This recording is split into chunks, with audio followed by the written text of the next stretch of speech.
Hello കൂട്ടുകാരെ, നമ്മൾ chicken കൈ കിട്ടുമ്പം എത്ര പെട്ടെന്ന് കറി വയ്ക്കാവോ അത്രയും പെട്ടെന്ന് കറി വയ്ക്കാൻ പറ്റിയ ഒരു റെസിപ്പിയാണ് ഇന്നത്. അപ്പോൾ നമ്മൾ തയ്യാറാക്കുന്നത് കുക്കറിലാണ്. അപ്പോൾ അത് എങ്ങനെയാണ് തയ്യാറാക്കേണ്ടത് നമുക്ക് നേരെ വീഡിയോയിലേക്ക് പോകാം.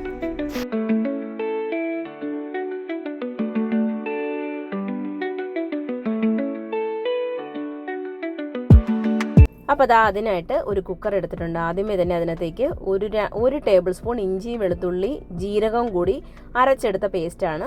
പിന്നെ നമ്മൾ വൃത്തിയാക്കി വെച്ചിരിക്കുന്ന ചിക്കൻ ഇട്ട് കൊടുക്കുന്നുണ്ട്. ഞാനിപ്പോൾ ഇവിടെ ഒരു 3/4 കിലോ ചിക്കനാണ് ഇട്ട് കൊടുത്തിരിക്കുന്നത്. പിന്നെ ചേർത്ത് കൊടുക്കുന്നത് ഒരു സവാള, ഒരു തക്കാളി, ഒരു പച്ചമുളക്. ഇതെല്ലാം കൂടി നല്ലതുപോലെ ഒന്ന് മിക്സി ജാറിലിട്ട് അടിച്ചെടുക്കണം. നല്ലതുപോലെ അരച്ചെടുക്കണം കേട്ടോ.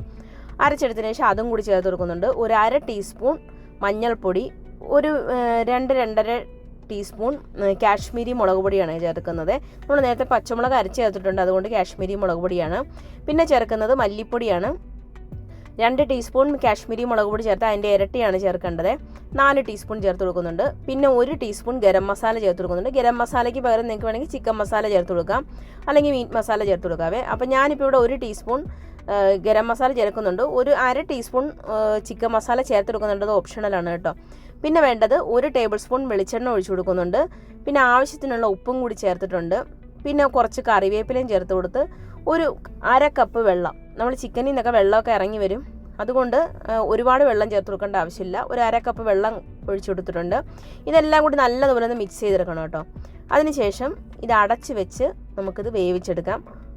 ഒരു 3 വിസിൽ മതി. അപ്പോഴത്തേക്കും നമ്മുടെ ചിക്കനൊക്കെ നല്ലതുപോലെ വെന്ത് കിട്ടും. അപ്പോൾ ബ്രോയിലർ ചിക്കനാണ്. നിങ്ങൾക്ക് വേണമെങ്കിൽ ഇത് നാടൻ കോഴിയിലും തയ്യാറാക്കി എടുക്കാം. അപ്പോൾ ഞാനിപ്പോൾ ഇവിടെ ബ്രോയിലർ കോഴിയിലാണ് എടുക്കുന്നത്. അപ്പോൾ ഒരു 3 വിസിലടിച്ചതിന് ശേഷം അതിൻ്റെ എയറൊക്കെ പോയതിന് ശേഷം വേണം നമ്മൾ എടുക്കാൻ കേട്ടോ. അപ്പോൾ ഇവിടെ നമ്മുടെ ചിക്കൻ വെന്ത് വന്നിട്ടുണ്ട്. ഇത് നമുക്കൊരു ചീനച്ചട്ടിയിലോട്ട് മാറ്റി കൊടുക്കാം കേട്ടോ. പിന്നെ അതിനകത്തേക്ക് വെള്ളം കുറച്ച് ചാറ് വേണമെന്നുണ്ടെങ്കിൽ മാത്രം ഒരു 1/2 കപ്പ് വെള്ളം ചേർത്ത് കൊടുക്കാം. അപ്പോൾ ഞാനിപ്പോൾ ഒരു 1/2 കപ്പ് ചൂടുവെള്ളമാണ് കേട്ടോ ചേർത്ത് കൊടുക്കുന്നത്. നമ്മുടെ ഉണ്ടാക്കിയ ആ കുക്കറിനകത്ത് തന്നെ കുറച്ച് വെള്ളം ഒഴിച്ചതിന് ശേഷം അതാണ് ഒഴിച്ചു കൊടുത്തത്. അപ്പോൾ അത് നല്ലതുപോലെ തിളയ്ക്കുന്നിടം വരെ ഒന്ന് എടുക്കണം. തിളച്ചതിന് ശേഷം നമ്മൾ അതിനകത്തേക്ക് കുറച്ച് കറിവേപ്പില അല്ലെങ്കിൽ മല്ലിയില ഇഷ്ടമുള്ളവർക്ക് മല്ലിയില ചേർക്കാം, അല്ലെങ്കിൽ കറിവേപ്പില ചേർക്കാം. ഇതൊന്ന് ഇട്ട് കൊടുത്തതിന് ശേഷം പിന്നെ ലാസ്റ്റ് ഇതിനകത്തേക്ക് ചേർക്കുന്നത് തീ ഓഫ് ചെയ്തതിന് ശേഷം വേണം ചേർക്കാൻ. കുറച്ച് 1 ടേബിൾ സ്പൂൺ ഫ്രഷ് ക്രീമാണ് കേട്ടോ ചേർത്ത് കൊടുക്കുന്നത്. അപ്പോൾ ഈ ഫ്രഷ് ക്രീം ചേർക്കുമ്പോൾ ഒരു പ്രത്യേക ടേസ്റ്റാണ്. നിങ്ങളുടെ കയ്യിൽ ഇല്ലയെന്നുണ്ടെങ്കിൽ നിങ്ങൾ കുറച്ച് തേങ്ങാപ്പാൽ, നല്ല കട്ടിക്കുള്ള തേങ്ങാപ്പാൽ ചേർത്ത് കൊടുത്താലും മതിയേ.